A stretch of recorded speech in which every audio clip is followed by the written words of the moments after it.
Advanced courses తో పాటు first year నుండే campus recruitment training leading companies లో 13,000 plus placements with 13.5 lakhs highest package. Jammu కాశ్మీర్లో జరిగిన ఉగ్రవాదుల దాడిపైన ప్రతి భారతీయుడు స్పందిస్తున్నారు. సోషల్ మీడియా వేదికగా ఎవరైతే పాకిస్తాన్ ఉగ్రముఖాలు ఉన్నారో లేదంటే నిన్న దాడికి పాల్పడిన వారు ఉన్నారో వారందరినీ కూడా కఠినంగా శిక్షించాలని డిమాండ్ చేస్తున్నారు.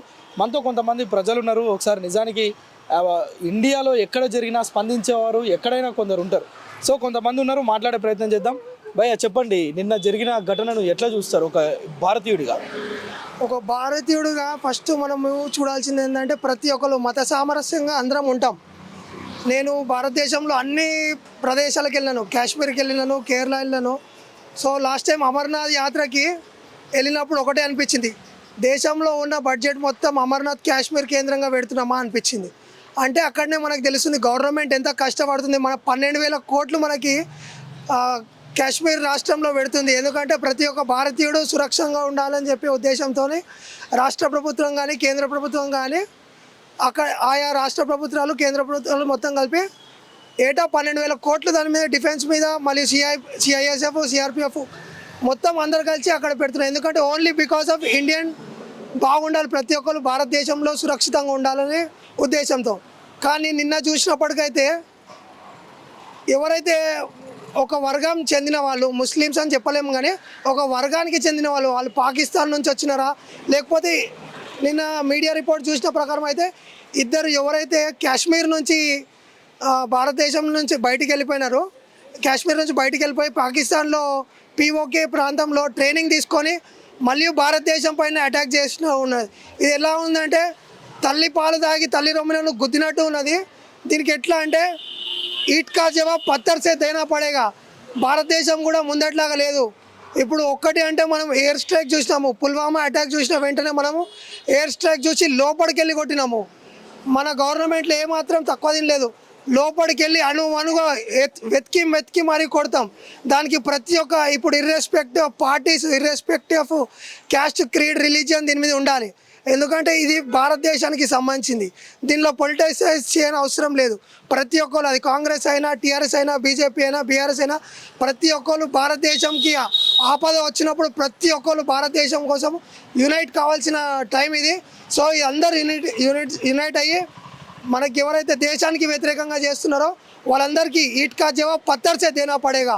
పహల్గామ్ దాడిలో ఏదైతే 30 మంది చనిపోయిన సందర్భాన్ని మనం ఒకసారి మాట్లాడుకుంటే కేవలం ముస్లిమేతరులని అక్కడ చంపినట్లుగా మనకు తెలుస్తుంది.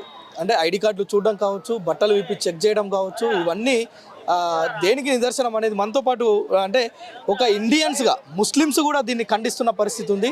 నిజానికి ఈ ఘటన మీద ఏం మాట్లాడుతారో చూద్దాం. భయ్యా చెప్పండి, అక్కడ ముస్లిమ్సా హిందూసా అని చెక్ చేసుకొని మరి ఇంతటి దుర్మార్గానికి పాల్పడాల్సిన అవసరం ఉందేనా? అసలు ఇది చాలా బాధాకరమైన విషయం అన్న. దీన్ని నేను ఖండిస్తున్నాం. మేము ముస్లిం అందరం ఇది ఆ టెర్రరిస్ట్ చేసింది అంటున్నారు. కంపల్సరీ దీనికి మోదీ ప్రభుత్వం కఠినంగా శిక్షించాలని కోరుకుంటున్నాం. ఇంతకుముందు కూడా ఇలా జరిగితే సర్జికల్ స్ట్రైక్ అని చేసిండు.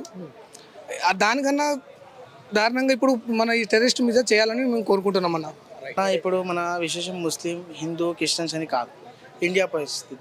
దాంట్లో మా ముస్లిం కూడా ఉన్నారు, క్రిస్టియన్స్ కూడా ఉన్నారు, హిందూ కూడా ఉన్నారు. 26 మంది గాయపడిన, కొంతమంది చనిపోయారు, అంతా ఉన్నది. కానీ దాని మీద యాక్షన్ తీసుకోవాలి గవర్నమెంట్. ఇప్పుడు మనకైతే గవర్నమెంట్ ఎక్కువ తెలుసు, మనకేం తెలియదు దాని గురించి ఏం యాక్షన్ తీసుకోవాలో. మాకన్నా వాళ్ళకి ఎక్కువ 100% తెలుసు. కాబట్టి వాళ్ళు యాక్షన్ తీసుకోవాలి. ఆ 26 మంది కూడా కొంచెం చూడాలని. అంటే మీరు ఒక ముస్లింగా ఇలా కేవలం ముస్లింలను కాకుండా వేరే మతస్థులను టార్గెట్ చేసి చంపడం ఎంతవరకు కరెక్ట్ అంటారు ఒక ముస్లింగా మీరు? అంటే ఇండియన్గా అంటే కేవలం ముస్లింలు కాకుండా వేరే హిందూస్, వేరే ఇతర మతస్థులను చంపడం ఎంతవరకు కరెక్ట్ అంటారు? కరెక్ట్ కాదండి, అది కరెక్ట్ కాదు అంటున్నా కదా. కరెక్ట్ కాదు కాబట్టే దాని మీద ఇప్పుడు గవర్నమెంట్ ఫస్ట్ దీని మీద ఫోకస్ చేయాలి. ఆ దాడి చేసిన వాళ్ళకి ఫోకస్ చేసి వాళ్ళు ఎవరు, ఏడుంచి వచ్చారు, వాళ్ళకి ఎవరు పంపించారు. ఇంతకుముందు కూడా పాకిస్తాన్కి కొంచెం భయం ఉన్నది వాళ్ళకి. ఆ భయం పోకూడదు కాబట్టి ఈ యాక్షన్ ఫస్ట్ తీసుకోవాలి గవర్నమెంట్. ఆ యాక్షన్ తీసుకుంటే ఆ భయం పోదు వాళ్ళకి. అసలు వీళ్ళు ఏడుంచి వచ్చారు, వాళ్ళు ఏంది కన్ఫర్మ్గా చేయాలని గవర్నమెంట్కి. ఏంటి ఈ ఘటన పైన మీరు ఏమంటారు ఒక ముస్లింగా? ఖండిస్తున్నా ఎంతసేపు మాటలు ఖండించడం, తలలు ఖండించండి. మాటలు ఖండిస్తున్నా అయిపోయిందా, మాటలు ఖండించేస్తున్నా అయిపోయిందా, ఇది జరిగింది నేను ఖండిస్తున్నా. ఇతర దేశాల రాష్ట్రపతులు, గవర్నర్లు, అధ్యక్షులు, ప్రధానమంత్రులు కూడా ఫోన్ చేసి ఖండిస్తున్నామండి, మీకు ప్రగాఢ సానుభూతి తెలియజేస్తున్నామండి. అరే నాయన, మీరు మాటలు ఖండించడం ఆపేసి తలలు ఖండించే ప్రయత్నాలు చేయండి. శాంతి శాంతి శాంతి, అహింస అహింస, ఇదే మనం ఇంకా బోధించుకుంటే పోదనే ఉందాం, ఇదే పాటించుకుంటూ పోదాం. మళ్ళీ వస్తారు మళ్ళీ 400 ఏళ్ళు పరిపాలిస్తారు. అప్పుడు ఏం లేదు, ఇక అధపాతాలకు వెళ్ళిపోతాం మనం.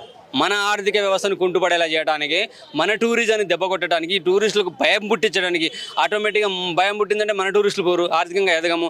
బయట నుంచి వచ్చే ఇతర దేశాలలో కూడా ఆడికి రారు. టూరిజం అనేది దెబ్బతింటుంది, ఆర్థికంగా మనం ఎదగము. సో ఆటోమేటిక్గా అయింది, మనం ఆయుధాలు కొనుక్కోలేము. మన దేశ రక్షణ కోసం డబ్బులు లేనప్పుడు మనం ఎట్లా కొంటాం, మన దేశాన్ని ఎలా రక్షించుకుంటాం. సో ఈ భయాన్ని మనకు పుట్టించడానికి, ఆర్థికంగా దెబ్బ కొట్టడానికి చేసే ప్రయత్నం ఉంటున్నారు.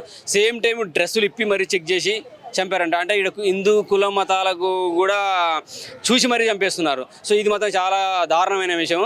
ఇటువంటి పని ఎవరు చేసినా సరే దొరకబట్టేసుకొని ఆ దేశానికి వెళ్ళి వాడిని మీరు శిక్షిస్తారా లేదా, లేదంటే గల్లా పట్టుకొని లాక్కొచ్చి, అప్పుడప్పుడు సర్జికల్ స్ట్రైక్ జరిగినప్పుడు గూస్కే మారని చెప్పేసి ఇళ్ళల్లో దూరిపోయి కొట్టుకొచ్చి లాక్కొచ్చి చంపేశారు చూడండి. అటువంటి ప్రయత్నం ఖచ్చితంగా చేయాలి.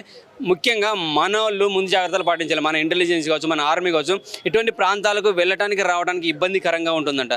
సో ముందు జాగ్రత్తగా మన కనీసం 2 కమాండోలు అని ఉండాలి, మిలిటరీ వాళ్ళు. ఎందుకంటే బార్డర్లో ఉన్న ప్రాంతాలు కదా. సో ఆడికి వచ్చి ఎవడో కూడా అటాక్ చేయొచ్చు. చూడండి, మన డ్రెస్లో ఉన్నారంటున్నారు అంటే మన వాళ్ళ సపోర్ట్ ఎంత ఉందో, అక్కడ ఉన్న వాళ్ళు జమ్మూ కాశ్మీర్లో ఉన్న సపోర్ట్ ఎంత ఉంటే వాళ్ళు ఆ డ్రెస్ వేసుకొని ధైర్యంగా వచ్చి అటాక్ చేయగలుగుతారు.